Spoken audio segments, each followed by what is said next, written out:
Em nome do Pai, do Filho e do Espírito Santo. Amém. Vamos continuar o nosso estudo do Catecismo da Igreja Católica e vamos começar a tratar do primeiro artigo do Credo. Creio em Deus Pai Todo-Poderoso, Criador do céu e da terra. Falando aí dos parágrafos 198 ao 231. Então, a nossa profissão de fé começa falando sobre Deus Pai. Creio em Deus Pai. Porque Deus é o princípio e o fim, o começo e o fim de tudo. Como podemos observar em Isaías, capítulo 44, versículo 6. Eu sou o primeiro e o último, não há outro Deus afora eu. A afirmação creio em Deus é a mais importante, porque ele é a fonte de todas as outras verdades sobre o homem, sobre o mundo e de toda a vida de cada um que nele crê. Então, tudo vem de Deus, tudo depende de Deus, tudo foi criado por Deus. Por isso, o Credo diz, né, no seu primeiro artigo, creio em Deus, Pai, Todo-Poderoso, Criador do céu e da terra. O Catecismo ressalta também a unicidade de Deus, ou seja, há um único Deus. E essa unicidade de Deus tem a sua raiz, tem a sua origem na revelação divina da antiga aliança. Deus se revela ao seu povo de Israel como o único, quando ele diz: ouve, Israel, o Senhor nosso Deus é o único Senhor. Isso pode ser lido em Deuteronômio, no livro de Deuteronômio, no Antigo Testamento, no capítulo 6, versículo 4. Também em Isaías 45, 22, lemos: eu é que sou Deus e não há outro. Pode ser também que em outra tradução você encontre: porque eu sou Deus e sou o único. Então, nós vemos na revelação divina feita ao seu povo de Israel na antiga aliança, mostrando essa unicidade de Deus, que Deus é um único Deus e não há outro fora ele. Jesus confirma também que Deus é o único Senhor e que é preciso que nós o amemos de todo o nosso coração, com toda a nossa alma, com todo o espírito, com todas as forças. Quando ele fala sobre os dois maiores mandamentos, né? O que resume o decálogo. Isso pode ser lido em Marcos, capítulo 12, versículos de 29 a 30. Então, Jesus ali diz que Deus é o único Senhor. Ao mesmo tempo, também, Jesus nos dá a entender que ele mesmo é o Senhor.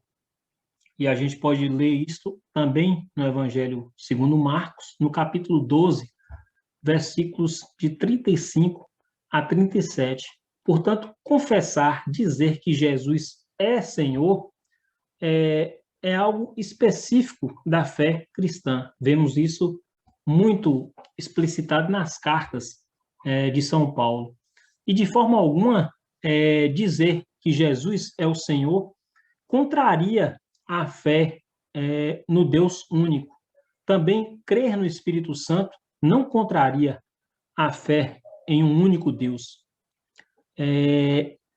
Nos diz o Catecismo: crer no Espírito Santo, que é Senhor e dá a vida, não induz nenhuma divisão no Deus único. E aí nós temos uma citação aqui do Quarto Concílio de Latrão, onde ele define o seguinte: cremos firmemente e afirmamos simplesmente que há um só verdadeiro Deus, eterno, imenso e imutável, incompreensível, todo-poderoso e inefável, Pai, Filho e Espírito Santo.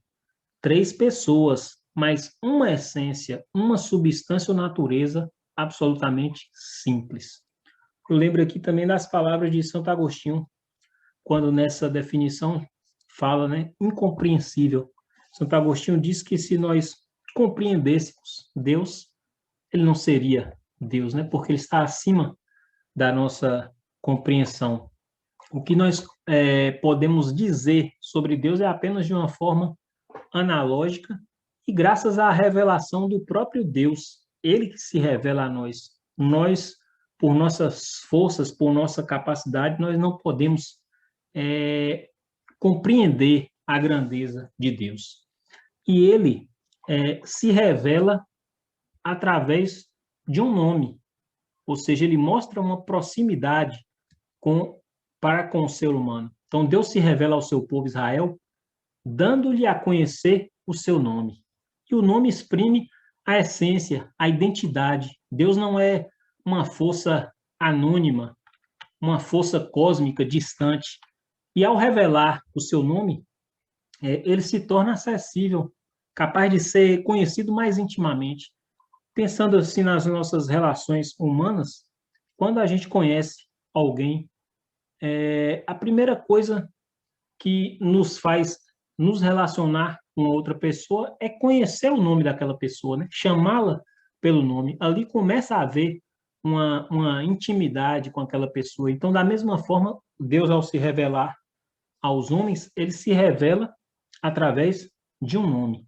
E ele fez isso progressivamente na história da salvação e com diversos nomes, mas é a revelação do nome divino feito a Moisés na teofania da sarça ardente, ou seja, na manifestação de Deus na sarça, aquela planta que não se queimava, pouco antes do êxodo e da aliança do Sinai, é que tornou a revelação fundamental para a antiga e para a nova aliança. Vocês podem ler sobre isso no capítulo 3 do livro do Êxodo, quando Deus se revela a Moisés através daquela sarça que estava ali pegando fogo, mas não se consumia. Então, ele se revela a Moisés dizendo que o seu nome, né? A Moisés, Deus se revela como o Deus vivo, o Deus de Abraão, o Deus de Isaac e o Deus de Jacó. Êxodo 3, versículo 6. Ao mesmo tempo, também, Deus revela o seu nome misterioso. Eu sou aquele que sou. E aí tem aquele tetragrama com aquelas letras para significar o nome de Deus, o Y, o H, o W e o H, que depois foi colocadas as vogais, a gente traduz por Iavé. Outra tradução você pode encontrar Javé.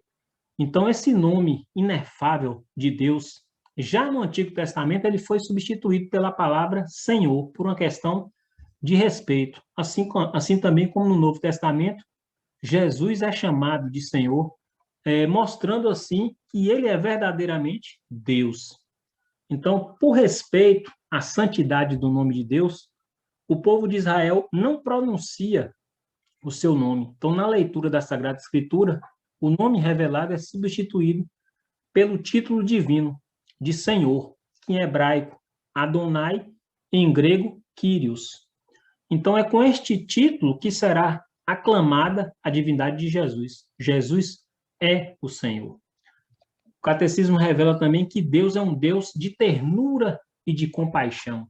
Então, esse nome divino, eu sou ou ele é, exprime a fidelidade de Deus, que apesar da infidelidade do pecado dos homens e do castigo que nós merecemos, ele guarda seu amor a milhares de gerações, né? Podemos ler em Êxodo 34, versículo 7, que conserva a sua graça até 1000 gerações. Estão mostrando a misericórdia de Deus, a compaixão de Deus para com o ser humano. Deus revela que é rico em misericórdia, nos diz São Paulo, na carta aos Efésios, capítulo 2, versículo 4. Então, essa misericórdia de Deus é tão grande para com o ser humano, até o ponto dele dar o seu próprio filho para nos salvar. Então, ao dar sua vida para nos libertar do pecado, Jesus revela que ele mesmo traz o nome divino. Em João, no Evangelho segundo São João, capítulo 8, versículo 28, Jesus diz: quando tiverdes elevado o Filho do Homem, então sabereis que eu sou. Então, quando Jesus diz isso, ele está dizendo que ele é, ou seja, nos remete ao nome com que Deus se revelou a Moisés, lá na Antiga Aliança, no Antigo Testamento, mostrando que ele é Deus, na pessoa do Filho enviado para nos salvar. Então, ao revelar o seu nome, Deus dá a conhecer as riquezas contidas no seu mistério, ou seja, um ser espiritual, transcendente, onipotente, eterno, pessoal, perfeito, amor e verdade. Tem uma citação aqui de um bispo espanhol do século XVI, São Turíbio de Mogrovejo. Ele diz assim: Deus é o ser infinitamente perfeito, que é a Santíssima Trindade. E aqui algumas características que as Escrituras nos revelam sobre Deus, né? Deus é a própria verdade. E como tal, como a verdade, ele não se engana e não pode enganar. Ele é a luz e nele não há trevas, nos diz São João na sua primeira carta, capítulo 1, versículo 5. O Filho eterno de Deus, sabedoria encarnada, foi enviado ao mundo para dar testemunho da verdade. Então, Jesus é a verdade e ele veio ao mundo para dar testemunho da verdade. João, Evangelho segundo São João, capítulo 18, versículo 37. Deus é amor, então Deus se revela a Israel como aquele que tem um amor mais forte que o de um pai ou de uma mãe para com os seus filhos, ou de um esposo para sua esposa. Então, nos diz São João, Deus amou tanto o mundo que deu o seu Filho único, para que todo que nele crê seja salvo por ele.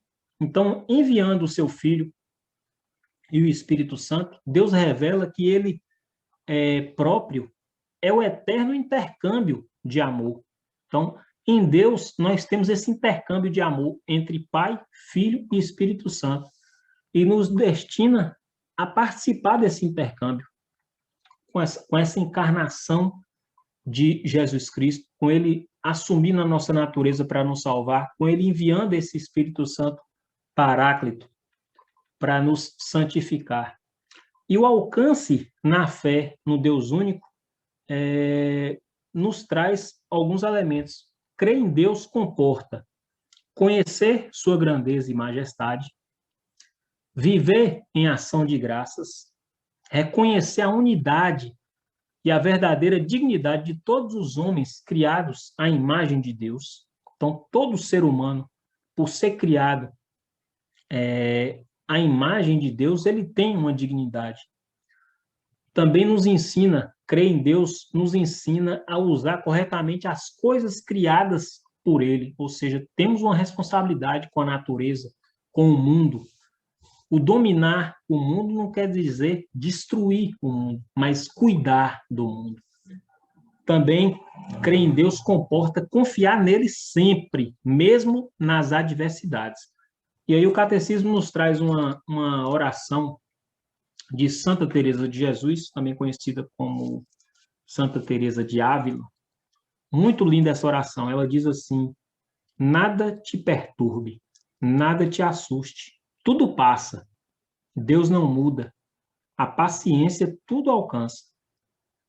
Quem a Deus tem, nada lhe falta, só Deus basta.